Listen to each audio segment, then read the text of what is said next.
Before I tell you how this ended, you need to understand how it began. Because no one ever expects betrayal to come from the people who call you every Sunday. If you have ever trusted your family without question, stay with me. This story may sound familiar. Her name was Helen. She was 68 years old when her family started making decisions without asking her. At first, it didn't feel like betrayal. It felt like concern. That's how it always begins. Helen had lived in the same house for over 30 years. She raised her children there, buried her husband from there. Every corner of that house carried memory. It was modest, fully paid off, and located in a quiet American suburb where neighbors waved but rarely interfered. Helen valued that independence. She drove herself to appointments, did her own shopping, managed her bills carefully. She wasn't rich, but she was stable. And stability, as she would soon learn, makes people around you impatient. It started with small comments. "You look tired lately. Are you sure you should still be driving? Have you thought about downsizing?" Her children framed everything as care. Helen believed them. Why wouldn't she? Her oldest daughter, Karen, called the most. She lived only 20 minutes away and always sounded worried.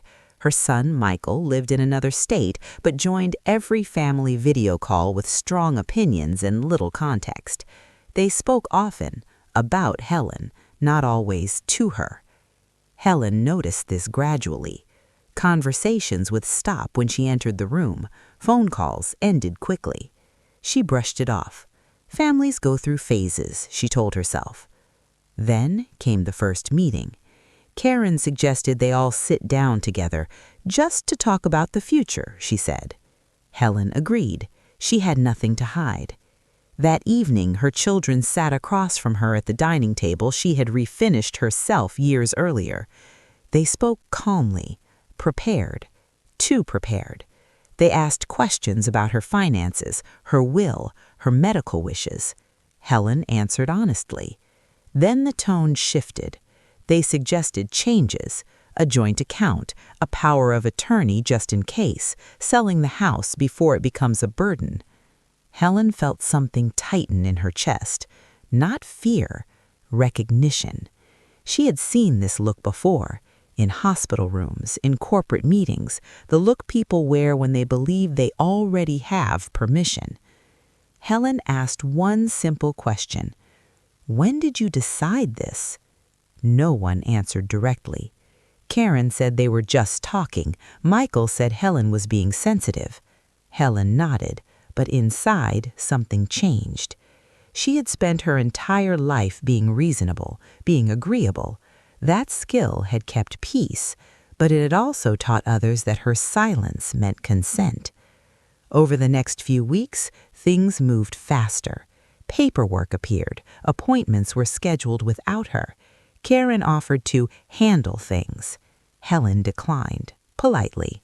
Michael called and accused her of being stubborn. "We're trying to help," he said. Helen replied quietly, "I didn't ask for help." That sentence did not land well. From that moment on, concern turned into pressure. Pressure turned into frustration. Her children spoke to her slowly now, carefully, as if she were already slipping away. Helen wasn't confused. She was alert, and that made her dangerous. She began paying closer attention, listening instead of explaining. That's when she realized something unsettling. Her family wasn't worried about her safety. They were worried about timing, about what would be easier now instead of later. Helen had always believed family meant protection. She was about to learn that sometimes family means negotiations, and negotiations rarely favor the quietest person in the room.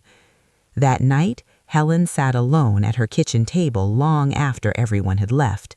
She looked at the house around her, the walls, the photographs, the silence, and she asked herself a question she had never considered before. What happens when the people who raised you decide they know better than you? She didn't have an answer yet, but she knew one thing. She was not done deciding for herself. Helen did not confront her children right away. That was the first choice she made differently. In the past, she would have explained herself, tried to smooth things over, reassured everyone that she was grateful. That instinct had been shaped by years of keeping peace. This time, she stayed quiet. Not because she was afraid, but because she wanted to understand what was really happening. She began noticing details she had once ignored. Karen no longer asked how Helen was feeling. She asked what Helen had done that day, where she had gone, whether she had driven herself. Michael stopped calling to talk. He called to instruct. "Mom, you should really think about letting Karen manage things. It's just easier for everyone." Everyone, Helen noticed, did not include her. Letters began arriving addressed to Karen on behalf of Helen. Insurance inquiries, bank notices. Helen opened them carefully, her hands steady. She had worked as a bookkeeper in her younger years. She understood paperwork. She understood how quickly control could shift with the right signatures. And she understood something else now. None of this was accidental. One afternoon, Helen received a call from her bank. They were calling to confirm a request to add an authorized user to her account. Helen paused. "I didn't request that," she said calmly. There was a brief silence on the line. The representative apologized and noted the account. That evening, Karen showed up unannounced.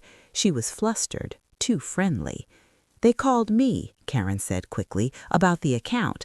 I was just trying to help." Helen looked at her daughter carefully. "Help whom?" she asked. Karen sighed, clearly frustrated.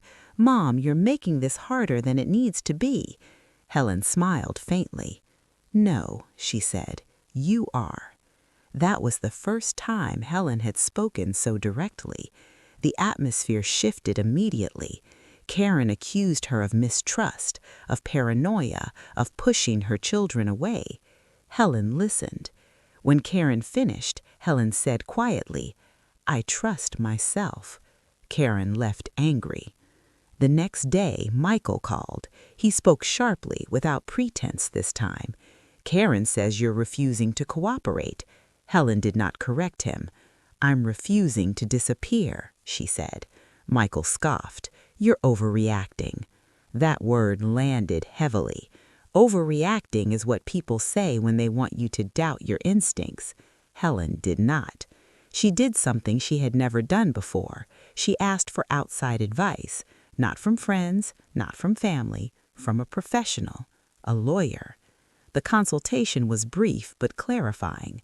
The lawyer listened carefully as Helen explained the situation, then asked one simple question: "Do you want to keep control of your life?" Helen answered without hesitation, "Yes." The lawyer nodded. "Then we need to act before someone else does." Helen learned how quickly things could have gone wrong, how easily documents could be filed, how often help turns into authority. She felt anger then, not explosive, focused. She updated her will, restricted account access, placed safeguards where none had existed before. She didn't tell her children, not yet. Helen wanted to see what they would do next. The opportunity came sooner than expected.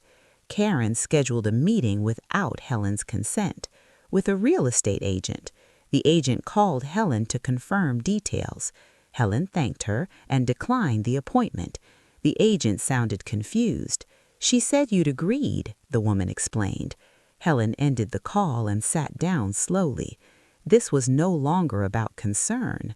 This was about assumption. That evening, Helen called her children together, this time on her terms. They arrived defensive, prepared. Helen did not raise her voice. She did not accuse. She spoke calmly. "I know you've been making plans without me." Karen denied it. Michael minimized it. Helen held up the evidence: letters, call logs, appointment records. Silence filled the room. Helen continued, "I am capable, And even if one day I am not, that does not give anyone permission to erase me." Karen began to cry. Michael looked away. "This isn't what we wanted," Karen said. Helen nodded. "But it is what you did." That was the moment everything changed. The next weeks were tense. Calls became shorter. Visits stopped. Helen felt the weight of isolation, but she did not retreat. She reminded herself why she had stayed silent so long. She had confused peace with safety. They are not the same. One morning, Helen discovered her online banking password had been changed. She knew immediately who had tried. She called the bank and secured the account. Then she called her lawyer. This time, she did not wait. Formal letters were sent. Boundaries were established. The reaction from her children was swift. They accused her of escalation, of betrayal. Karen left a voicemail saying, "I don't recognize you anymore." Helen listened once, then deleted it. She recognized herself clearly for the first time in years. Days passed. Helen settled into a new routine. She walked every morning, cooked for herself, met neighbors she had only waved to before. Independence felt different now, not automatic, chosen. One afternoon, Michael called again. His tone was different, careful. He asked if they could talk. Helen agreed, but only in public. They met at a quiet cafe. Michael spoke first. He said he was worried, that he felt excluded, that things had gone too far. Helen listened. Then she said something she had practiced. "I am willing to have a relationship with you. I am not willing to surrender my autonomy to keep it." Michael frowned. "That feels extreme." Helen smiled gently. "No," she said. "It feels new." They finished their coffee. Nothing was resolved, but something was clear. Helen was no longer negotiating her existence. She returned home that evening and stood in her doorway for a long moment. This house was still hers. Her choices were still hers. And for the first time, she understood the true cost of silence. It is paid slowly, over years, until one day you realize you've been living in a life that others have already planned. Helen closed the door behind her and locked it, not out of fear, out of clarity. The silence after Michael left the cafe stayed with Helen longer than she expected. It wasn't the quiet of peace. It was the quiet of distance. For weeks, no one called. No Sunday check-ins, no casual messages pretending nothing had happened. Helen told herself she was prepared for that. Still, some nights felt heavier than others. She moved through her days with intention. Morning walks, simple meals, books she had been meaning to read for years. Independence, she discovered, was not loud. It was steady. Then the letter arrived. It wasn't from a bank or a lawyer. It was from Karen. Handwritten. That alone made Helen pause. Karen wrote about love, about fear, about how difficult it was to watch a parent grow older. She wrote about intentions. What she did not write about were actions. Helen read the letter twice. She noticed what was missing. No apology, no acknowledgement, just explanation. Explanation, Helen realized, is often used to avoid accountability. Helen did not respond immediately. She placed the letter in a drawer and returned to her routine. Days later, Karen showed up again. This time, she knocked. Helen opened the door, but did not invite her in. Karen looked tired, not defeated, just uncomfortable. "I don't want us to be like this," Karen said. Helen nodded. "Neither do I." They stood in silence for a moment. Then Karen asked the question Helen had been expecting. "Have you changed your will?" Helen did not answer right away. She studied her daughter's face, the tension, the restraint. "Yes," Helen said calmly. Karen's expression shifted. "To what?" she asked. Helen smiled slightly. "To reflect my wishes." Karen stepped back. "You're punishing us," she said. Helen shook her head. "I'm protecting myself." Karen's voice rose. "You wouldn't be where you are without us." Helen met her gaze. "And you wouldn't be where you are without me." The words surprised them both. Helen continued, "I gave my life to raising you. That does not entitle you to manage the rest of it." Karen's eyes filled with tears. This time, Helen did not reach out. Tears, she had learned, are not always an invitation. Karen left abruptly. The following week, Helen received another call from her lawyer. Karen and Michael had requested a copy of the will. The lawyer declined on Helen's behalf. That refusal escalated things. Michael sent messages accusing Helen of manipulation, of favoritism, of being influenced by outsiders. Helen did not reply. She had learned that responding to accusation only feeds it. Then came the family gathering, a cousin's birthday, a neutral space. Helen hesitated before going, but she went. She refused to disappear from her own family. At the gathering, conversation stalled when Helen entered. People smiled politely, watched. Karen and Michael stayed close to each other. Eventually, an aunt pulled Helen aside. "Are you okay?" she whispered. "They're worried about you." Helen smiled kindly. "I'm very okay." The aunt frowned. "They say you're being difficult." Helen nodded. They would. The truth settled quietly. Narratives travel faster than facts. Helen stayed for an hour. She spoke warmly. She left early. Driving home, she felt an unexpected sense of relief. She had shown up. She had not explained herself.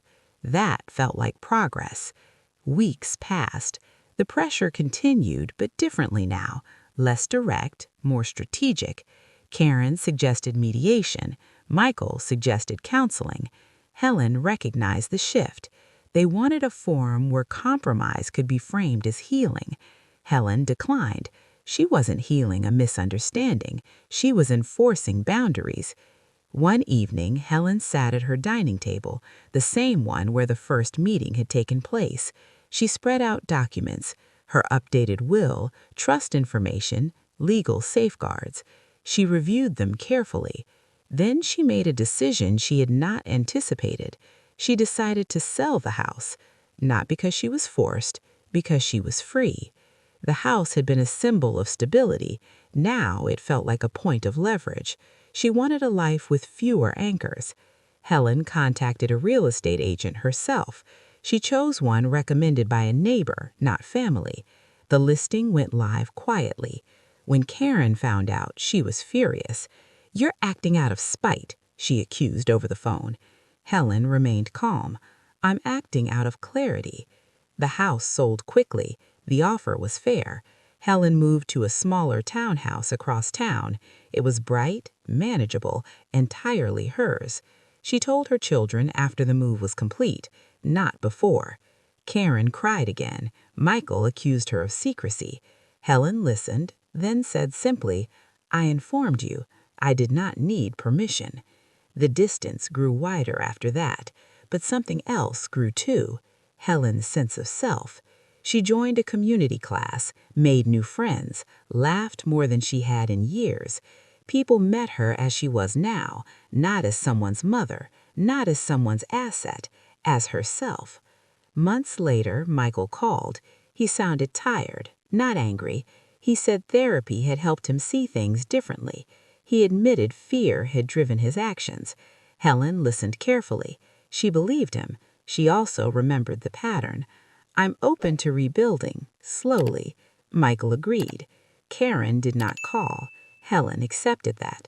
Reconciliation, she learned, is not always mutual, and that does not make it a failure. One afternoon, Helen sat on her new balcony, watching the light change. She thought about the years she had spent avoiding conflict, the price she had paid. Now she understood that boundaries are not walls, they are doors. They decide who enters and how. Helen was no longer afraid of being misunderstood. She was afraid of disappearing. That fear, once named, lost its power. She had not lost her family. She had found herself.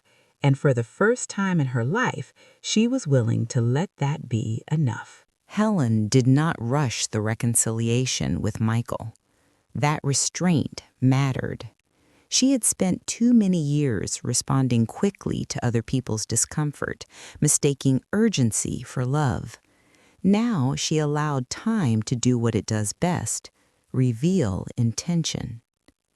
Michael called every few weeks, sometimes just to talk, sometimes to apologize again in different words. Helen listened without interrupting. She no longer needed to defend herself. Trust, she understood, is rebuilt slowly, or not at all. Karen remained silent. At first, Helen checked her phone more often than she wanted to admit, then less, then hardly at all. Silence, she discovered, has stages. The first feels like rejection. The second feels like relief. The third feels like acceptance. Helen reached the third quietly. One afternoon, Helen received an invitation she hadn't expected, a family holiday gathering, hosted by Karen. The message was brief, carefully worded. Helen read it twice. She didn't feel angry. She didn't feel hopeful. She felt clear. Helen replied with a simple message. "Thank you for the invitation. I won't be attending." There was no explanation. She put the phone down and went for a walk. That decision, small as it seemed, was the most powerful one she had made. For years, she had attended gatherings to keep the peace, to avoid questions, to soften tension she did not create. Not this time. That evening, Michael called. He sounded surprised. "She invited you," he said. "I know," Helen replied. "Aren't you going to go?" Helen paused. "I'm no longer showing up to places where my presence is used as leverage," she said. Michael was quiet. "I think I understand," he said finally. Helen believed him. She also knew understanding does not erase history. Months passed. Helen's life settled into a rhythm that felt entirely her own. She traveled occasionally, short trips, nothing extravagant. She volunteered once a week at a local library. She hosted small dinners with people who knew her without expectation. No one asked about her will. No one questioned her choices. That freedom felt earned. One day, Helen received another letter from Karen. This one was different, shorter, less defensive. Karen wrote that she felt hurt, that she felt pushed away, that she didn't know how to fix things. Helen read the letter carefully. Then she noticed what was still missing: accountability. Helen placed the letter back into the envelope. She did not respond. That was not cruelty. That was consistency. Helen had learned that not every emotional reach deserves a response, especially when it comes without responsibility. The following year, Helen updated her will again, not out of anger, out of alignment. She included Michael in a limited way. She set clear conditions. She donated a portion of her estate to causes that mattered to her: education, community services, women's support organizations. She felt no guilt. Legacy, she realized, is not about fairness as others define it. It is about intention. Michael respected her decision. Karen did not comment. Helen accepted both reactions. On her 70th birthday, Helen hosted a small gathering in her townhouse. Neighbors, friends, a few distant relatives. Michael attended. Karen did not. Helen noticed the empty chair and then stopped noticing it. The evening was warm, the laughter genuine. Helen stood near the window and watched people talk easily with one another. This was what she had wanted all along: connection without control, love without conditions. Later that night, after everyone had gone, Helen sat alone with a cup of tea. She thought about the woman she had been 10 years earlier. So careful, so accommodating, so afraid of being misunderstood. Helen smiled gently. That woman had done her best, but she had lived inside expectations that were never hers. Helen had not lost her family. She had lost an illusion, the illusion that love requires surrender, the illusion that silence preserves harmony, the illusion that being agreeable keeps you safe. What she gained instead was something far more durable, self-trust. When people asked Ellen now how she handled family conflict, she answered simply, "I stopped explaining my worth." That sentence held everything. Helen did not regret her choices. Regret, she learned, comes from abandoning yourself, not from disappointing others. Her life was quieter now, smaller perhaps in the ways people measure things, but it was fuller in the ways that matter. She had learned that family can be a source of strength or a test of boundaries, and that choosing yourself is not betrayal. It is survival. Helen closed her window that night and turned off the lights. Tomorrow would come, as it always did, on her terms.